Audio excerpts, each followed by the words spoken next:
makes a busy life easier. To represent the speech on the importance of Salah, I would like to invite Anaya Baig of class 3rd. Assalamu alaikum wa rahmatullahi wa barakatuh. बहुत ज़रा फंसा है. नहमदुहु व नुसल्ली अला रसूलिहिल करीम अम्मा बाद.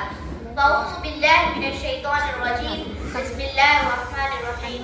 क़ाल रसूलुल्लाहि सल्लल्लाहु अलैहि वसल्लम अस्सलातु इमादुद्दीन. मुअज़्ज़िज़ सामईन, आज मुझे जिस मौजू पर बोलने का मौका मिला है वो है नमाज. मुअज़्ज़िज़ सामईन, आप सल्लल्लाहु अलैहि वसल्लम ने फरमाया, नमाज दीन का सुतून है, नमाज मोमिन की मिराज है, नमाज शैतान का मुंह काला करके रख देती है, नमाज मोमिन का नूर है, नमाज जन्नत की कुंजी है, नमाज दुनिया और आखिरत की कामयाबी है. मुअज़्ज़िज़ सामईन, आप सल्लल्लाहु अलैहि वसल्लम ने फरमाया, अव्वलु मा युहासबु बिहिल अब्दु सलाह. क़यामत के दिन बंदे से सबसे पहले जिस चीज का हिसाब लिया जाएगा वो है नमाज.